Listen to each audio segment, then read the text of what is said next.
15, 16 અને 17મી તારીખે એનું પાણી એ કેનાલોની અંદર ચાલુ થઈ જશે। એના બધી વ્યવસ્થા કરીને 15, 16 આ 2 દિવસની અંદર જે એને સફાઈ કે બાકી જે કરવું એ કરી લે, પરંતુ 17મી તારીખે સાંજ પહેલા નર્મદાનું પાણી એ કેનાલોની અંદર ચાલુ થઈ જશે। જાણ કરવી હોય બધાને કરી દેજો। અહીંથી જાહેરમાં અત્યારે બધાને તમને આજે વાત કરી રહ્યો છું કે આ કામ અને પાણી પછી ધમધોકાર ચાલુ રાખશે।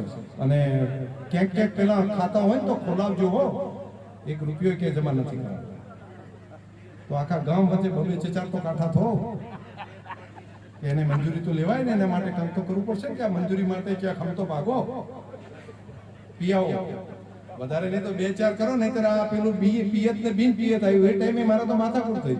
મને કે કિસાન સંઘના આગેવાનો છે, મારે કેવું છે ત્યાં મારી પાસે પ્રશ્ન આવ્યો કે તમે તો અહીંયા એક પિયત કરતા જ નથી અને બિન પિયતના ભાવ ઓછા હતા આ ચૂકવવામાં, પિયતના વધારે હતા।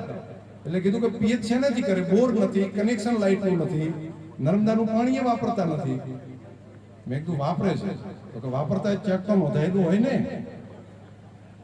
એટલે મેં કીધું નોંધાયેલું નથી પણ હવે એ તો હવે હેડાડો બધાને પિયત વાળા ગણી નાખો અને પિયત પ્રમાણે બધાને પૈસા ચૂકવવાનો પરિપત્ર કરાવરાવો। તો આ બધાએ કરવો પડે છે, ક્યાંક ક્યાંક જરૂર પડી અહીંયા આગળ કરતા